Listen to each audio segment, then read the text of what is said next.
അല്ലാഹുവിന്റെ റസൂൽ വരുന്നു മദീനത്തിൽ റബീഉൽ അവ്വൽ 12 തിങ്കളാഴ്ച. ഹാഫിദ് ഇബ്നു ഹജർ അസ്ഖലാനി ഫത്ഹുൽ ബാരിയിൽ രേഖപ്പെടുത്തിയിട്ടുണ്ട്, സഹാബിമാർ അന്ന് പാട്ടുപാടിയത് അല്ലാഹു അക്ബർ ജാഅ മുഹമ്മദ്, അല്ലാഹു അക്ബർ ജാഅ റസൂലുള്ളാഹ്. മദീനത്തെ മുഴുവൻ ജനങ്ങളും ആബാലവൃദ്ധം പേരും വലുതും ചെറുതും പെണ്ണും ആണും, അന്ന് സെപ്പറേഷന്റെ നിയമങ്ങൾ ഇറങ്ങി പൂർത്തിയായിട്ടില്ല. മദീനത്തെ ആണും പെണ്ണും വലുതും ചെറുതും ഘോഷയാത്രയായി നബിതങ്ങളെയും കൊണ്ട് മുന്നോട്ട് നീങ്ങിയത് അല്ലാഹു അക്ബർ ജാഅ മുഹമ്മദ്, അല്ലാഹു അക്ബർ ജാഅ റസൂലുള്ളാഹ്. റസൂലുള്ളാഹിനെ സ്വീകരിച്ചുകൊണ്ട് പാട്ടുപാടിയത്. അങ്ങനെ മുന്നോട്ട് പോകുന്ന മദീനക്കാരെ സ്വഭാവം, അവരാ ഒട്ടകത്തിന്റെ കയറു പിടിച്ചു വലിക്കുന്നു. എന്നിട്ട് പറയുന്നു, എന്റെ വീട്ടിൽ വരണം, എന്റെ വീട്ടിൽ വരണം, യാ റസൂലല്ലാഹ് ഇലാ ബൈതി. എന്റെ വീട്ടിൽ വരുമോ? എല്ലാ ഒരുക്കങ്ങളും ഉണ്ട്, അവിടെ താമസിക്കുമോ എന്ന ചോദ്യം. ആ വല്ലാത്ത സ്നേഹം നബിതങ്ങൾ അനുവദിച്ചുവെങ്കിലും, അവരെ നിർബന്ധത്തിൽ നബി സല്ലല്ലാഹു അലൈഹി വസല്ലം തങ്ങൾ സന്തോഷിച്ചുവെങ്കിലും, പറ്റക്കാര്യം അന്ന് പറഞ്ഞത് ഈമാനുള്ളവർ ഗൗരവത്തോടെ കേൾക്കണം, ബാക്കി ആരും കേൾക്കണമെന്നില്ല. ഈമാനുള്ളവർ കേൾക്കണം.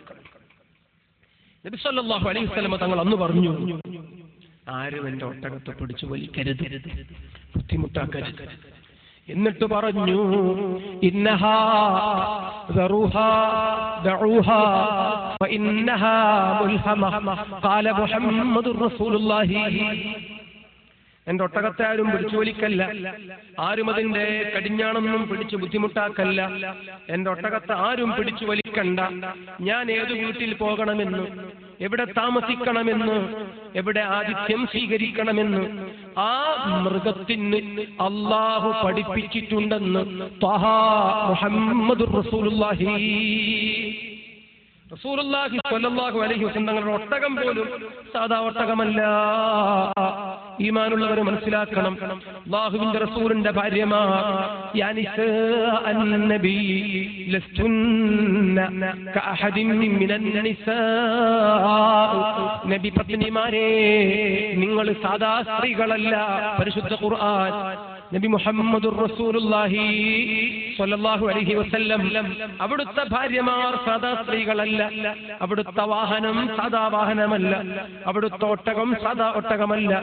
ഈ വാഹനം മദീനത്തുള്ള ഒട്ടകമല്ല, മദീനയിൽ ഒറ്റ വീടും ഇതിന് പരിചയമില്ല. എന്നിട്ടും നബി തങ്ങൾ പറയുന്നു, വഴിയിൽ നിന്ന് സംഘടിപ്പിച്ച ഈ ഒട്ടകത്തെക്കുറിച്ച് ദഊഹാ ഫഇന്നഹാ മുൽഹമ.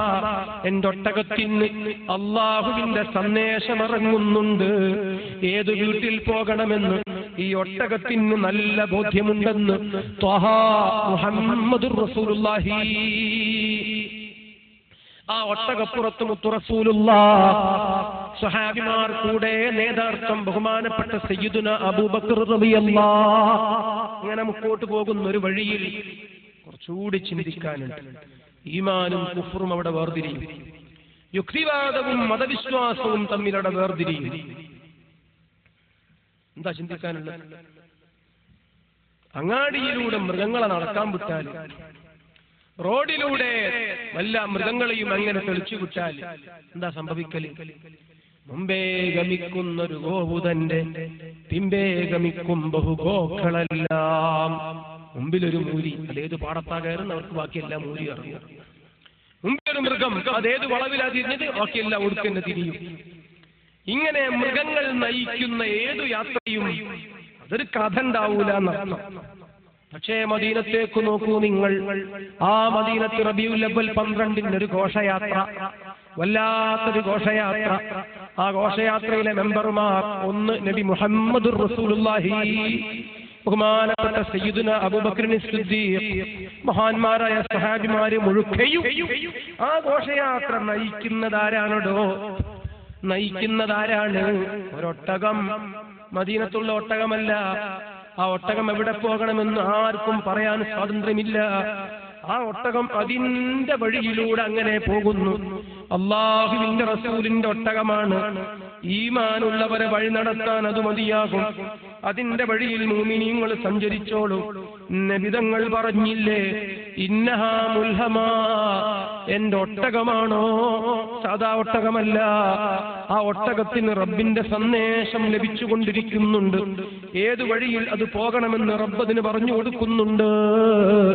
മുത്തു റസൂലുള്ളാഹിന്റെ ഒട്ടകമാണെങ്കിൽ ഈ സമുദായത്തെ നയിക്കാൻ ആ ഒട്ടകം തന്നെ ധാരാളമല്ലേ?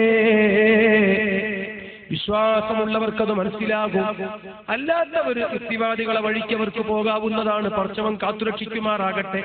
മദീനത്ത് വന്ന് പ്രസംഗിച്ച പറഞ്ഞു വെച്ച ആദ്യത്തെ വാചകമാണ് ഞാൻ നിങ്ങൾക്ക് പരിചയപ്പെടുത്തിയത്. ഈമാൻ ഉള്ളവർ ഈ ഈമാന്റെ ഭാഷയിൽ സംസാരിക്കണം, ചിന്തിക്കണം.